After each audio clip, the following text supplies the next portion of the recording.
Okay. So thank you all for joining us.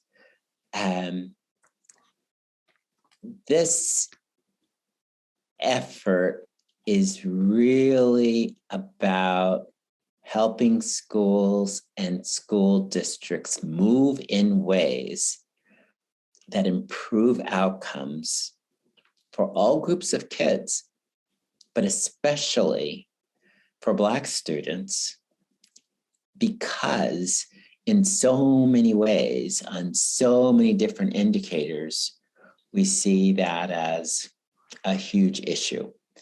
And so I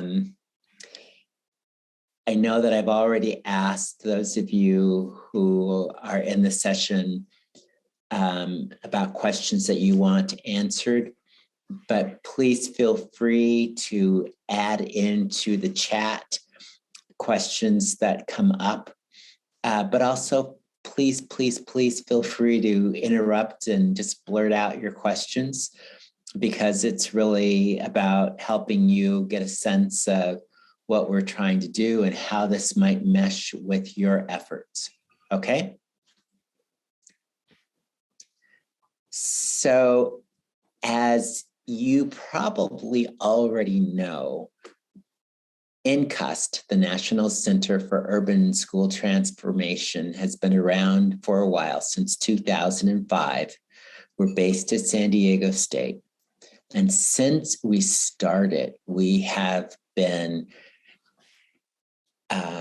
identifying, celebrating, studying, learning from, writing about amazing schools that are getting fantastic results for every demographic group of students.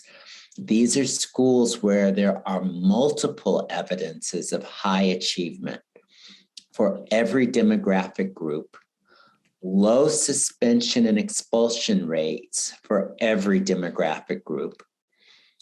And these are schools that do not have selective admissions.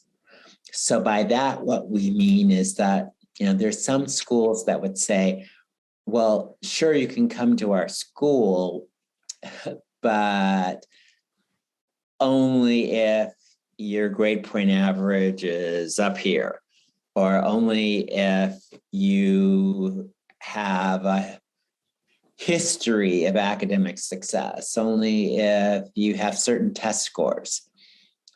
We're really not interested in those schools. These are, in general, I would say, typical schools, public schools, that open their doors to whomever. A small percentage of the schools that we have studied and awarded are charter schools. But in those cases, we make sure that those charters do not have selective admissions, that they are truly open to all families and all children. So I know that, and in that regard, I should also say that this includes elementary, middle, and high schools. We even have included some alternative schools over the years. But in any case, it's all schools that get great results for all demographic groups of children without relying on selective admissions. Okay, so Dr. Rogers, hopefully that starts to address one of your questions about types of schools. We, as I mentioned, we have been writing about what we learned from these schools, and these are 3 of the books that probably you have seen over the years. And Routledge Publishing is close to releasing our next book, which will be entitled When Black Students Excel. And so we're very excited about this book for a number of reasons. One is that there aren't that many schools where we see significant numbers of African American or Black students, and we see very high academic results. So it is exciting to know that they are out there. And it's exciting to shine a spotlight on those schools. And it is exciting to let the public know that this is possible, this is doable. And so we are very excited about this book.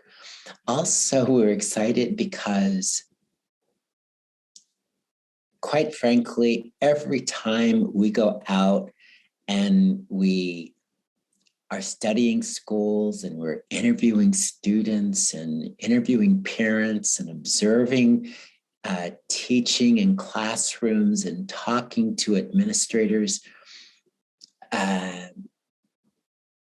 we feel like we get smarter and smarter about how you do this.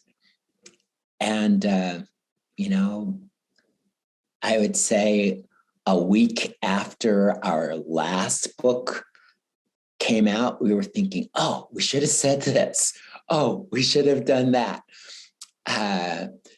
And so this time we feel like we were able to get a better bead on the kinds of things that we think are really important in making a difference for schools, and try to say these things in a way that people don't just read the words, but actually know what to do. So it, in so many ways, Ms. Lynch, is kind of about what you were talking about, is closing that knowing and doing gap. And now, probably the truth is, a week after this one comes out, we'll be saying, why didn't we add this or whatever? But that'll be edition 2. For now, we're very excited about this book. So in this discussion today, I'm going to talk a little bit about the book and why we think it's worthwhile. And then I want to talk more specifically about the book studies and kind of 2 different avenues for the book studies that might work for you and schools in your jurisdiction. Okay? So,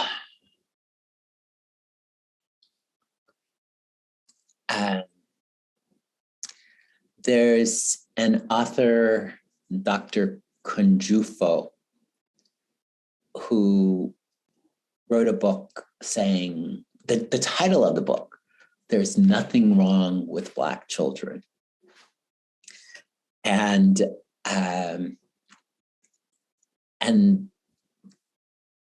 that is certainly a part of the spirit of this book. We're absolutely convinced that there is nothing wrong with Black children. And we are convinced that whether or not Black students excel in school is largely influenced by what we as the adults do or don't do to ensure their success. And so we fervently believe that Black children are born brilliant. And we fervently believe that children from every other demographic group are born brilliant. The issue is, have we structured our schools in a way that is likely to ensure the success of all children? And we would argue that there are opportunities to improve how we create and deliver this thing that we call school in a way that magnifies the likelihood that the brilliance of Black children will come to light. And so that's the real spirit of this book. So in this book, there are 9 chapters. And the first 6 chapters are fairly detailed case studies about 6 different schools in different parts of the country.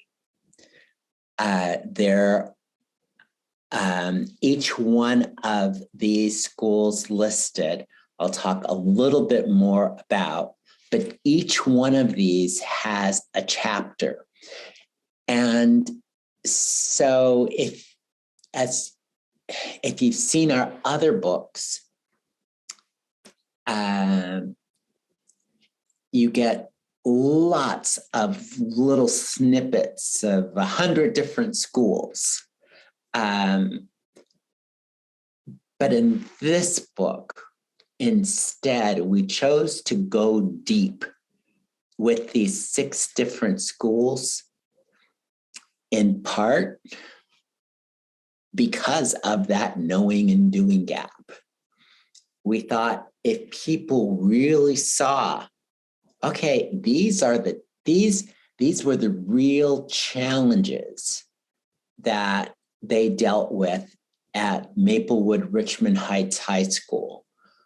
The real issues that were at play at Winbrook Elementary in West Palm Beach, Florida, and then see how teachers and leaders came together to address those challenges, deal with those issues in ways that created great success for all students, including Black students. We thought that people might be more likely to understand what it takes to do this work. And so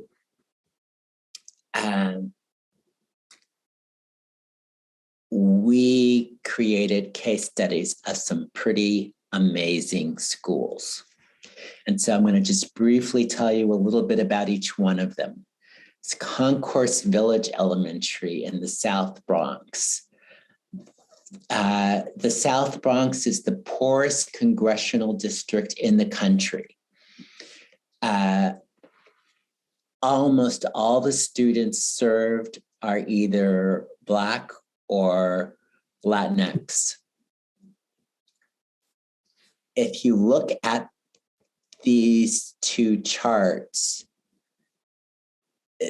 the left bar shows the percentage of all students in New York State demonstrating proficiency on state assessments.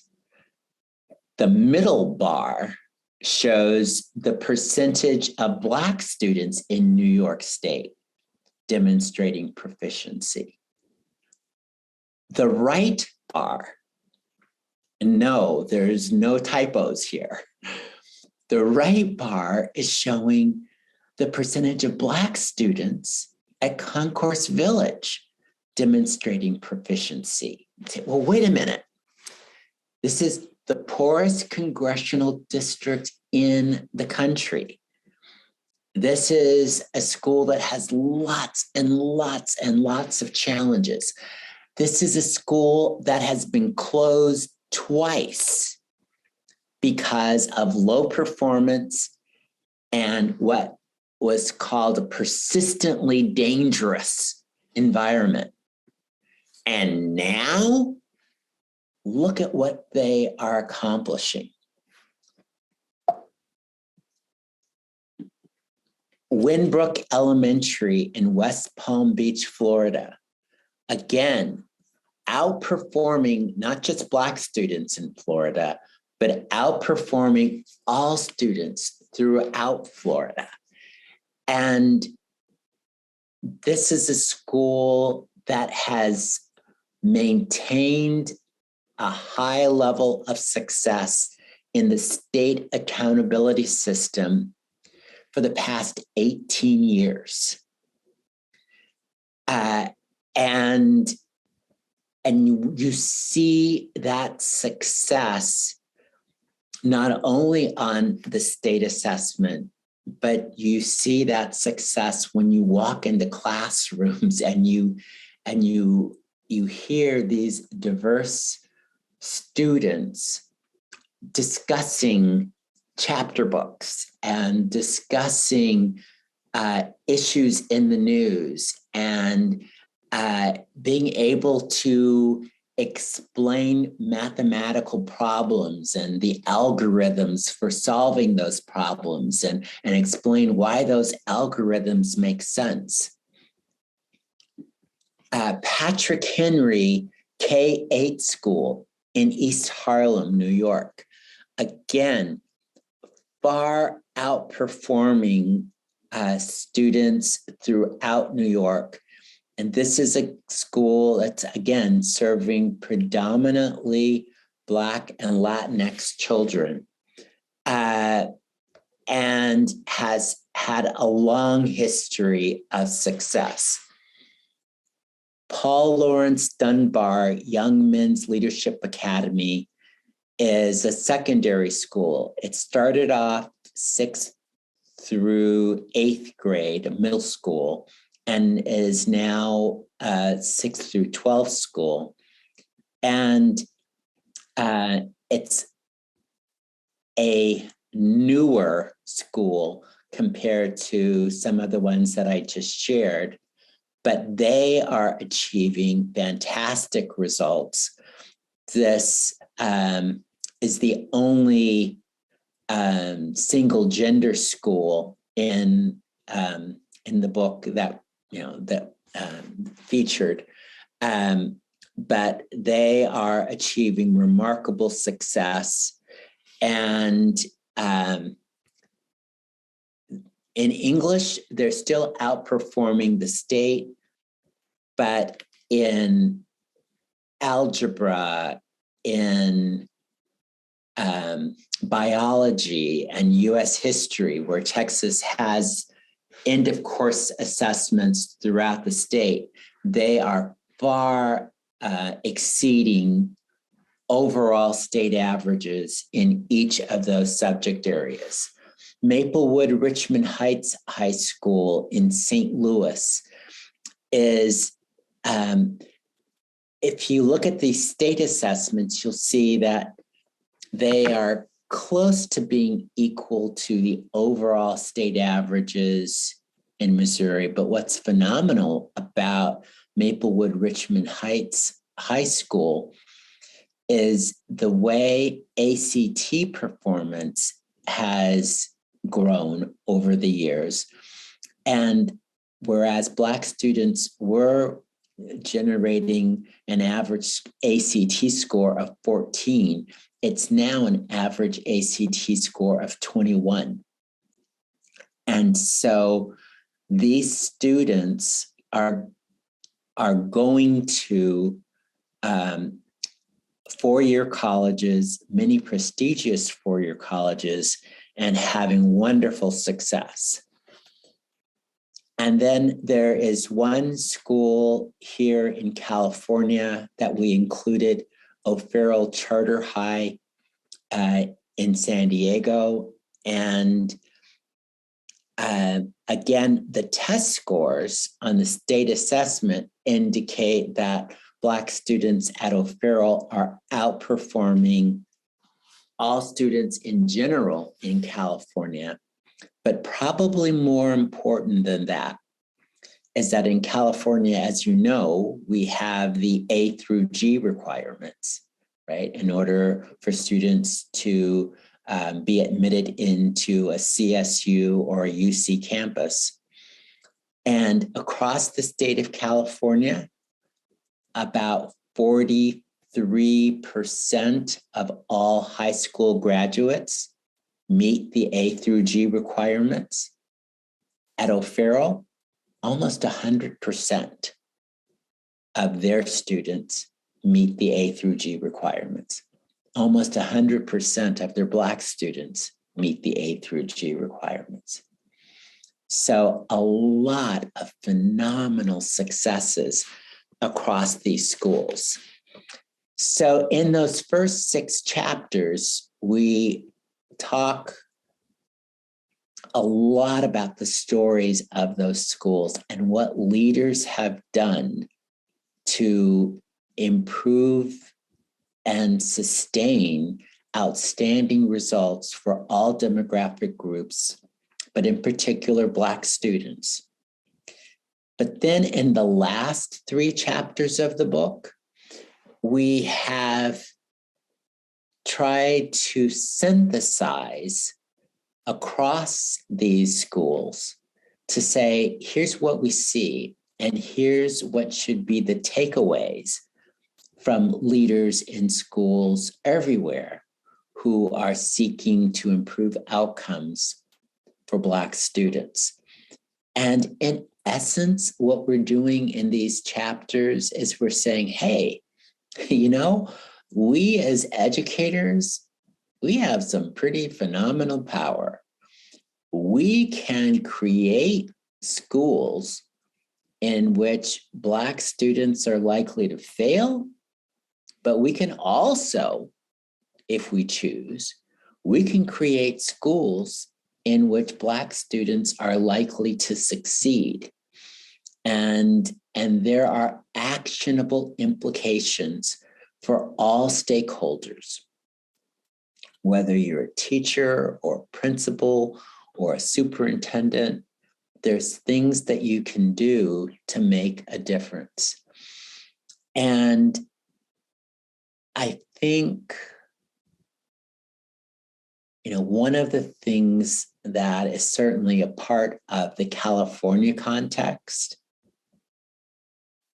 is that there are many districts where there are relatively small numbers of Black students. And part of that California context is, you know, our State Department of Education in coming up with an accountability system 2 decades ago. They sent the message that if you didn't have 100 students in a subgroup that had been tested, then it wasn't a significant subgroup. And so there's been the opportunity for leaders to kind of say, well, that's not a significant subgroup for us. Well, I would argue that in these very successful schools, leaders put forth the notion that every subgroup is significant. This is somebody's baby, and their lives are significant. And they have created a sense of urgency about improvement that goes far beyond any state accountability system. It's an accountability system that lives in here, an accountability system that says the quality of life of these children, the quality of life for their families depends on us. And so we have to do our best to make a difference in a way that ensures that they are able to achieve their God-given potential. And so to that end, I totally buy into this quote from Paul Batalden: every system is perfectly designed to achieve the results it gets. And so when we look at our existing results nationwide, it's not an accident. It may not be that anybody deliberately said, oh, this is what we're going to do to help ensure that these students don't succeed. But nonetheless, intentional or not, things are perfectly designed if we want to keep the results that we have. But what we see in these very successful schools, that their success is not accidental either. And they have perfectly designed their schools in a way that ensures that they will get the results that they have achieved. Bottom line, if all schools in the United States were achieving results like the 6 schools in this study, there would be no achievement gap as we know it today.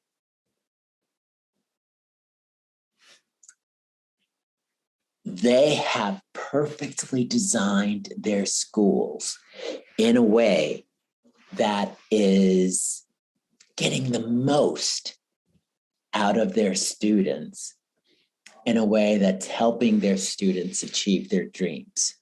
So in these last 3 chapters, we taught first in chapter 7 about leadership, because leadership is huge. We have never seen a high-performing school that did not have a high-performing leader. And what we do in this chapter 7 is we talk very specifically about what that means, what that looks like. These leaders don't lead by sitting in their office all day. They're out in classrooms. They're engaging with teachers. They're out in the community, engaging with parents. They are creating an environment where folks know that that leader believes in the capacity of all students, all Black students, to succeed, and exudes that belief in a way that infects everyone else. In chapter 8, we talk about the culture that's in these schools in very specific ways. As you read chapter 8, and actually as you read the case studies, you will see so many examples of teachers saying, you know, we came to realize that building relationship with our students, and particularly our Black students, meant so much more than just being polite, meant so much more than just being respectful. If we're going to really create relationships, we've got to get to know who we're serving. And if leaders don't give teachers the space to do that, the license to do that, even the mandate to do that, then we decrease the likelihood that it's going to happen. But in these schools, Black students told us, hey, these adults really want me to succeed. And it's so different from what we hear in so many other places. We see these Black students feeling like they belong, feeling like the school was set up for them to succeed, feeling loved, experiencing joy. And these are such critical elements of success. And then in chapter 9, we talk in detail about how these educators have really thought meticulously about what's the pathway that we need to set up so that this becomes doable for our students. At Winbrook Elementary, for instance, when they started on this journey 20 years ago, the principal came into classrooms and saw students reading from basal readers, and it was just dismal failure because Black students couldn't read the basal readers that were in front of them. And teachers were saying, well, I'm supposed to use this book and they can't read this. They should have learned this 2 years ago. And so what can I do? And so it was just frustration on top of frustration. And so teachers and leaders had to work together to figure out a path to make those students successful. At Maplewood Richmond Heights High School,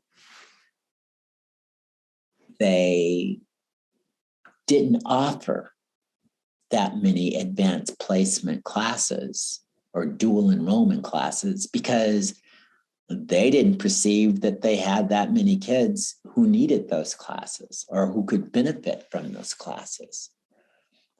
But then they started creating more of them and then worked backward to the 9th grade to think, okay, how can we create 9th grade in a way that puts students on a route to these advanced placement classes?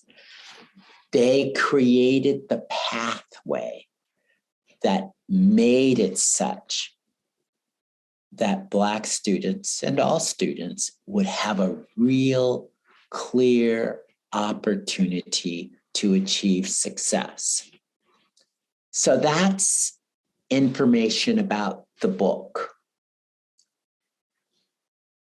What we want to do in these book studies is we want to create 10 sessions.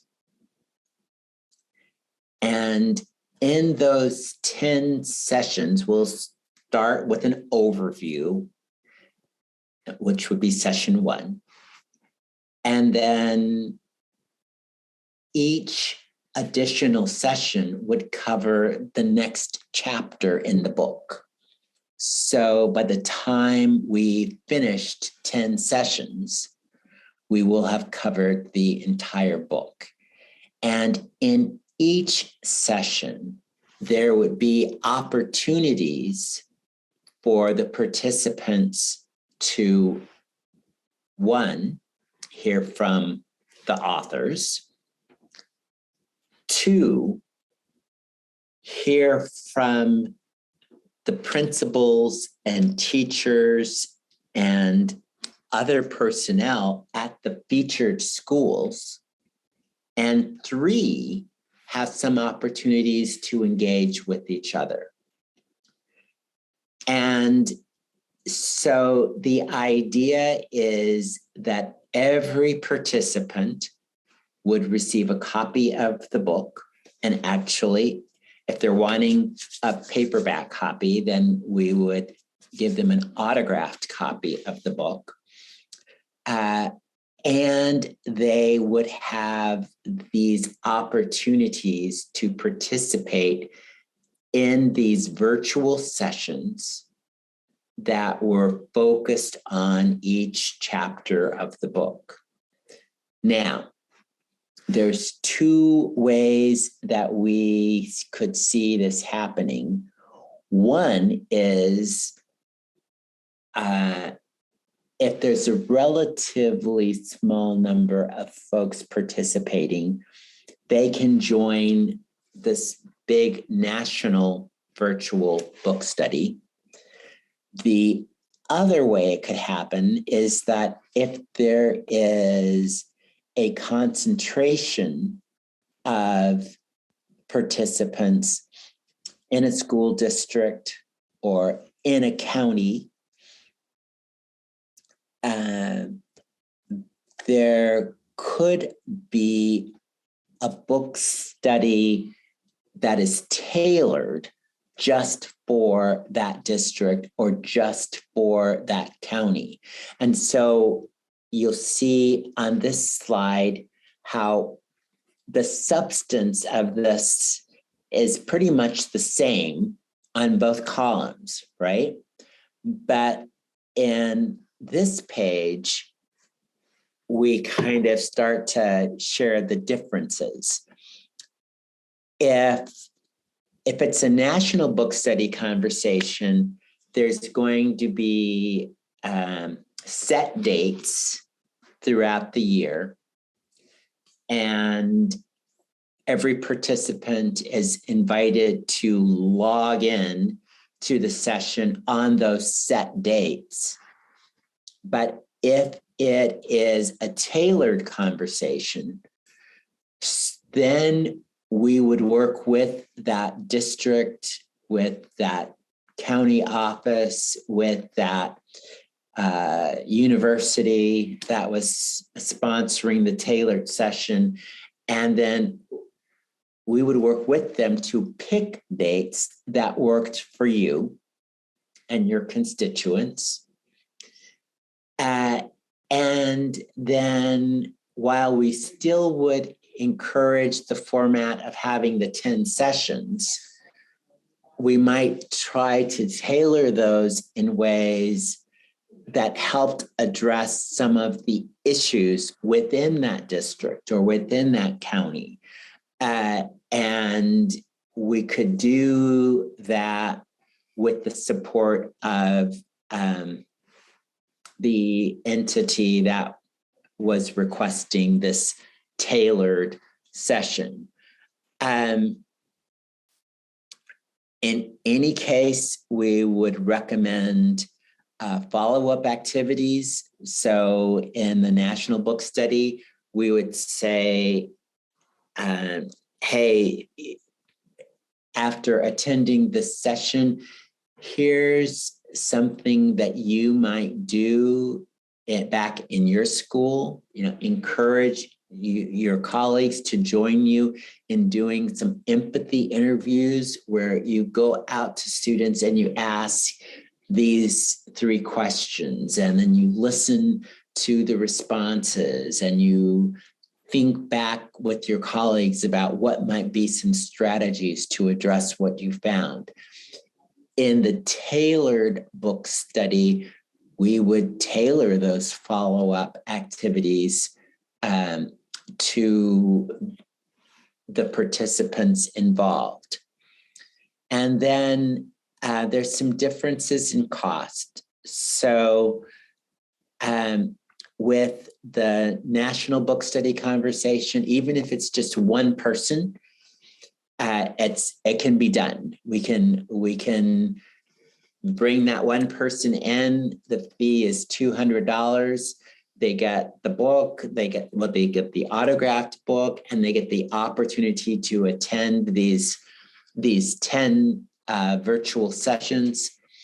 But if we're doing this for a large entity like a district or a county, and we're tailoring it for them, we're going to have sessions just for them, then we're going to charge $18,000 for the first 100 participants, and then $80 for each additional participant.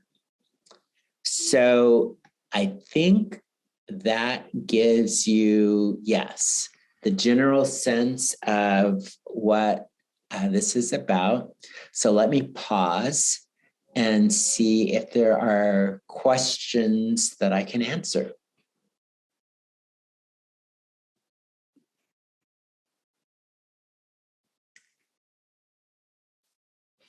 Tacey, do you have any questions? I have more a commentary.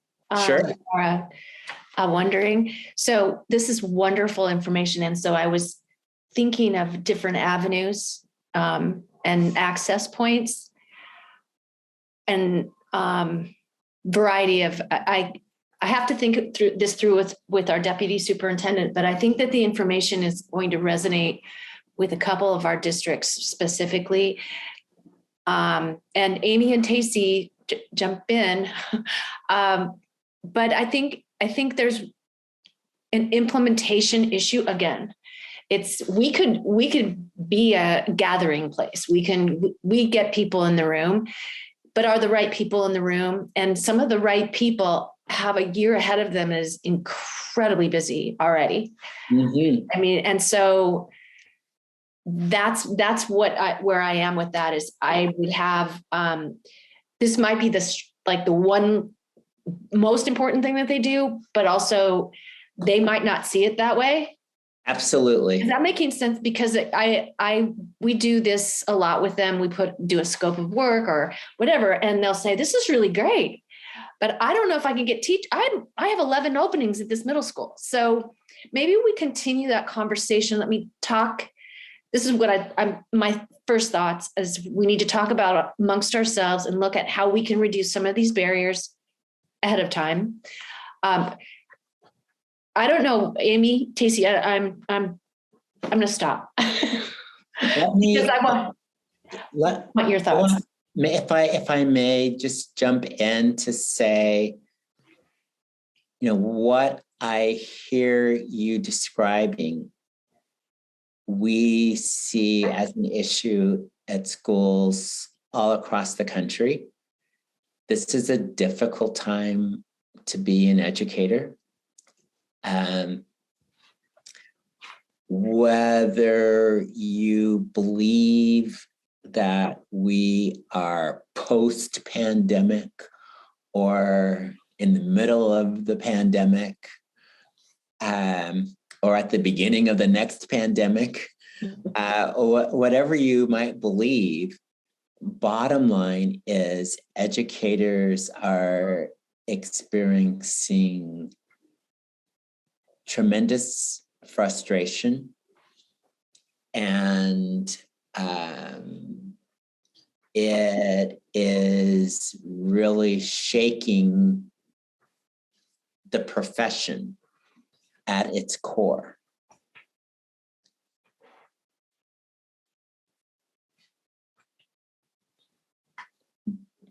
We are persisting and putting this out there because the shaking that folks are enduring also represents a really important opportunity Absolutely. to generate change. If people think that they can address the learning losses by simply doing all of the things that they've been accustomed to doing, but just adding an extra couple of tablespoons to the mix. We're just going to be adding to the dysfunctions and increasing the learning gaps. This is an opportunity to really rethink what we do, how we do it, why we're doing it in the first place, so that we're much more likely to make a difference. Now, I say that because that is what I believe, but I also know that there aren't people who see it the way I'm seeing it. And so as I look at all of you who are trying to help schools and help school districts move forward, you are in that difficult leadership place where you're trying to get them to understand that this is an opportunity to really rethink the status quo. And so I absolutely agree that it's going to be challenging to get people to think beyond all of those day one challenges that they've got to address. But if we can, through this book study, help them think about those day one challenges in a way that helps them improve the fabric of day one, in a way that makes that fabric more inclusive, in a way that makes that fabric more responsive to the needs of the diverse groups of children that they serve. Wow, we can really help our folks do something really important. But so I'm not at all diminishing the importance of what you just said. What you just said is so real, but it's almost our leadership challenge to get people to see how this is an important opportunity that we don't want to miss. And my questions are, I believe, are fairly simple and quick. To Marnie's point, are there rolling windows of the book study? I mean, is there only like one time period for this opportunity? And my second question is around the customization. Is there an opportunity for some action planning, right? To really think through, I know you mentioned here's what you could do after a particular session, but like long-term action planning, is there an opportunity for that? So the answer to the second question is absolutely. So if we were to work with you around tailoring this, then we would want to work with you in a way that fit this into your other interventions, programs, et cetera, so that it became a nice complement to your efforts. And that would include that long-term picture and ways that you could reinforce these concepts long after the book study was formally ended. The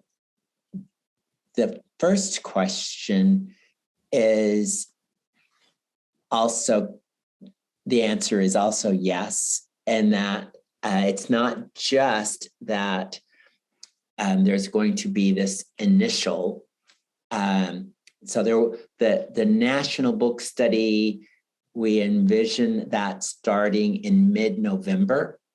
And so we're just trying to gear up now to get people excited about joining. But the tailored book studies can start whenever folks are ready. So if your entity wants something that would start, let's say, in February 2023, then we could conceivably work to help make that happen. My caveat, Dr. Rogers, is that we probably will only have the capacity to do a certain number of these tailored series because we're small. And I'm not exactly sure what that number is, but we already have the first district that is signing up for a tailored book study. So while I'm saying honestly that yes, we envision there being rolling opportunities to do this, it's a little hard for me to say that with certainty because I just don't know what the response is going to be from districts. So I have another question that just occurred to me, and so I think to reduce some of the barriers, it might be an opportunity for us to host a multi-district, maybe early adopters within our 6 districts. I think it's going to be too much to ask to go into a large district that has multiple things going on, but we could ask a few of their leaders to participate. Tacey and Amy, we could host a tailored series.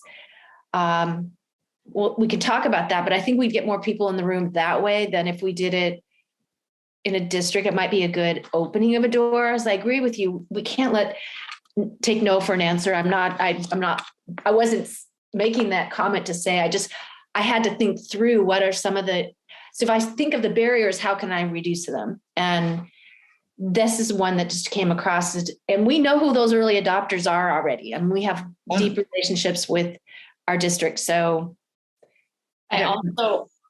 sorry. Go ahead, Amy. I'd love to hear your voice. Thinking a few of our charter school leaders might be interested in being the early adopters. Yes. Great. Now we have access to early adopters that could then start a movement of reducing some of the barriers and making change. So I am interested in talking to you further after I talk to my superintendent or deputy superintendent. And that will not be she's out of town, so it won't be for a little bit, but I do want, and I'm going to take a picture of your contact information so I have it. And then if you'd like, I'm happy to send this all to you. Oh, I would love that because I was taking some pictures of it. There's some really great quotes in there and really wonderful information. And I love how you structured this presentation. I do have a 12 o'clock too, so I'm going to have to go, but thank you so much. And we will be in conversation. Jocelyn, thank you. We haven't met, but thank you for participating as well. And allow me to introduce our executive director, Dr. Francisco Escobedo. Dr. Escobedo is actually new with INCUST. He was the superintendent of the Chula Vista Elementary School District. Mm-hmm. But in a way, he's not new to us because the Chula Vista Elementary School District has more winners of the America's Best Urban School Award than any other district in California. So he knows this from the inside out. And we are so thrilled to have him be a part of this. And I'm sorry, I didn't notice that you were there, Dr. Escobedo. It's okay, Dr. Johnson. It was great hearing some thoughts, and I do understand the time constraints, and I know even in there's always some type of pandemic, right? We had fires in California. There's always something, someone told me you're either in the eye of the hurricane, in the hurricane, or just leaving the hurricane, but the hurricane is always close by.